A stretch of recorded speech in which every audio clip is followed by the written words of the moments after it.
I am the 10th of 11 children. I spent most of my growing years sharing a bedroom and nearly every childhood adventure with my sister Mary.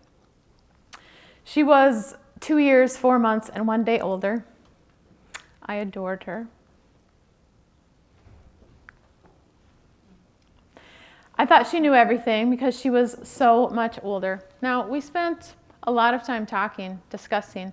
We did this as grown-ups too, but when we were children, I liked asking a lot of questions. I asked lots of questions. And most of the time, Mary liked answering me. She liked humoring me. She liked educating me. Now, in our family, we were also not allowed to say very many things, including shut up. But by the time Mary was 10 or 11, she found a way around this. Barf, she'd say. That was one of her nicknames for me. Barf. Sometimes conversation ruins a relationship. It took me years to understand exactly why she was right. Now, I did my first master's program in education and my second one in clinical mental health counseling. I was an educator before I became a psychotherapist, but I have always been a researcher, an investigator, an experimenter with my own life. Well, at work, but in my own life, that just means years of painful action research, trial and error, and learning the hard way.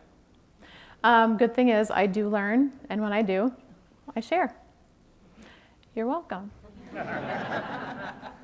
My pain is hopefully your gain, literally. Nearly 7 years ago, I was getting divorced again. Out of this excruciating pain, I conducted some powerful research. I knew that my outcome was based on asking the right questions. So I stopped asking things like, what happened? What's wrong with me? What's wrong with him? And started asking things like, how do I heal and recover from this? What does healthy love actually look like? And when I learned some things about that, I started asking, how do I experience more mutual empathy, respect, and connection? Now, grieving the loss of a 17-and-a-half-year relationship takes more than time. It takes intention. I worked really hard. I studied hard at answering those questions. I went to my own therapy, of course. I worked really hard on feeling my own feelings, figuring out what I wanted exactly, taking 100% responsibility for my own actions. Just so you know, at this point, there's no way on the planet I was going to be doing couples counseling ever. We had done lots of that. What a crock. But I did do yoga, and I started to meditate a little, not too much. I did not want to turn into a crunchy granola flake. But I also started reading about shame and the power of vulnerability and the power of brief communication. And that is when I started experimenting in all my relationships with my communication. Oh my gosh, the results were so profound. I started implementing and honing a framework with clients in the clinical setting. And then later with,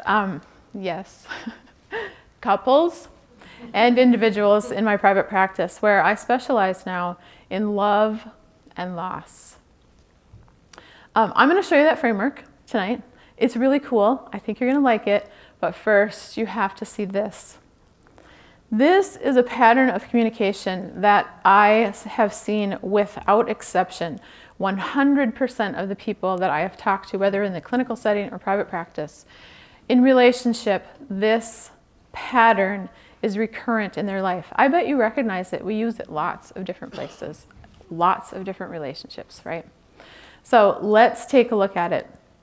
You know, someone wants to address an issue or something needs to be resolved, right? And they usually broach the topic by saying something like, or sending a text and saying, we need to talk, or making an appointment to talk, or perhaps, Johnson, I'm going to need you to come into my office.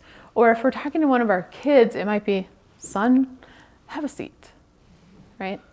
The subtext for this is always, you know this, it's always, you're in trouble.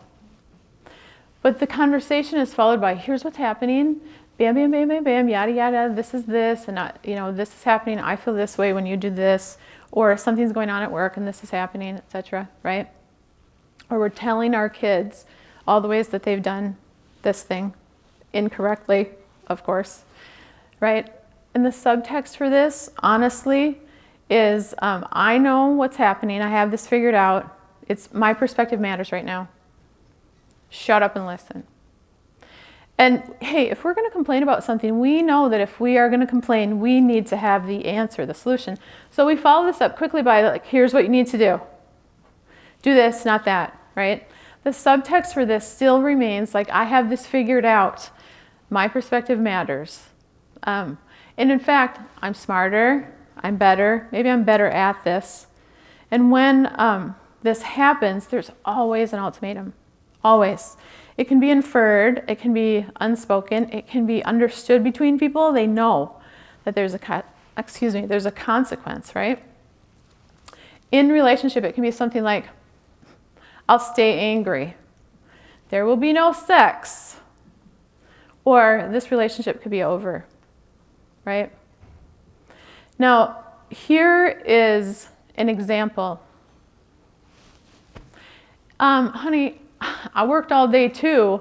I mean, I had to stop at the daycare and get the kids, and then I come home and I have to make supper. By the time you get home, I've been alone with them for an hour and a half. They're screaming their heads off. I'm making dinner. You just waltz right in the house. Okay, go to the living room, turn on the TV, and you've got a half an hour to relax. It would be kind of nice if you would actually like greet us or maybe help me out a little bit.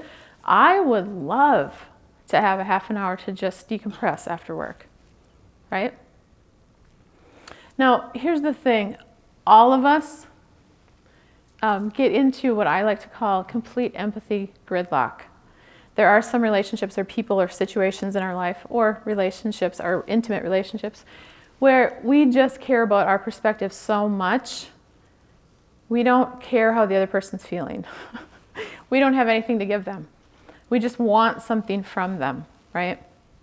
Now, I know that you can get nicer about that frame, that speaking pattern. You can do a softer entry. You can be gentler. You can be more polite. You can, put the poop sandwich.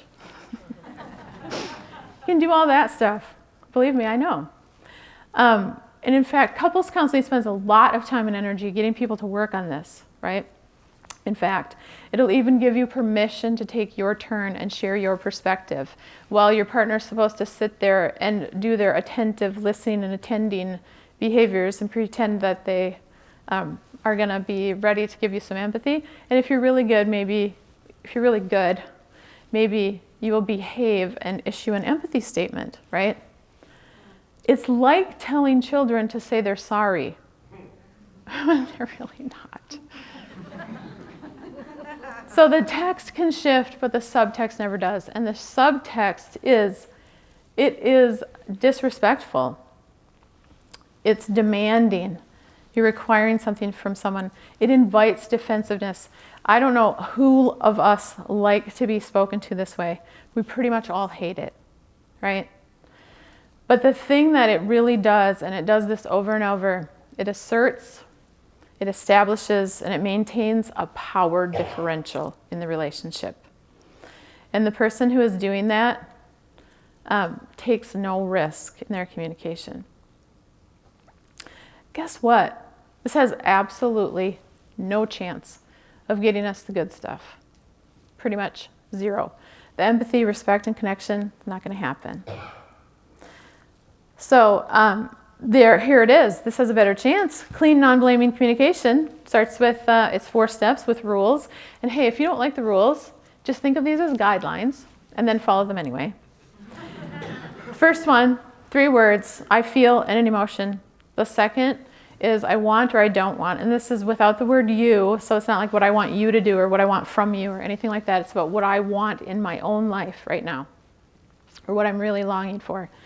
And then you decide, is it negotiable? And if it's not, then you're setting a boundary, you're just doing the first two. But then decide if you're going to invite someone in at the level of action, or you're going to invite them in at the level of discussion and thinking. And you say, can you help with that? Or what do you think? And then you observe. And this is literally like, that's interesting. Believe me, you can take what you get. You can take a no. You're already taking it, right? This is really good for the speaker. Very good for the speaker. This is actually a picture of you. I drew this before I met you. I didn't know. But look, there's your body. You are very thin. And you're feeling heart, and believe that other little squiggle over there, that's your brain, right?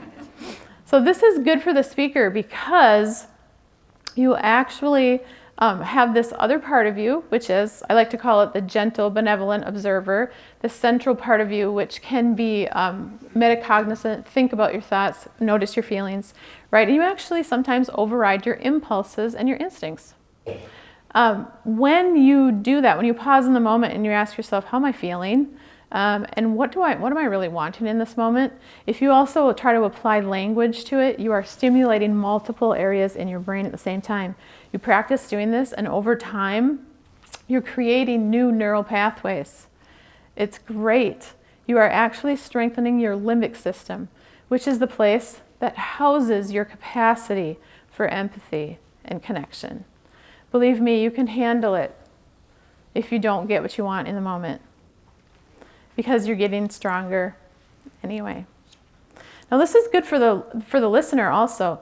You actually diffuse that emotional flooding that can happen from repetitive high conflict contact. You also are giving them a neural punch. It packs a neural punch. In a given day, we're bombarded, they say, with 34 gigabytes of information. We can process about 60 bits per second, and yet it's coming at us 40 million bits of information per second, right? You got to make this brief. Stop talking. Say more. Get more love. See what I did there? So that first scenario that I gave you the example of can turn into, I feel frustrated. I don't want to do all of this myself. Can you help with that? Now, I have used this communication with friends. In fact, I've texted. I feel lonely. I want some girl time. What do you think? I've even used it with store clerks. I come in prepared, right? I feel frustrated. I don't want to have to pay for materials that I think are subpar. Can you help? This is not about getting what you want. It is actually about making a connection and respecting that other person as a valuable human being. Now, if we got really good at this skill, we could actually experience more respect, more empathy, more connection with people all the time. You can take your relationships to deeper levels, and you can leave behind all of the fear of vulnerability and the power struggle that is inherent in that usual way of communicating. I know, because I've done it. And so have my clients. So can you. Now, in this moment, from my heart to your ears, I feel excited. I want to know that I've contributed something helpful. What do you think?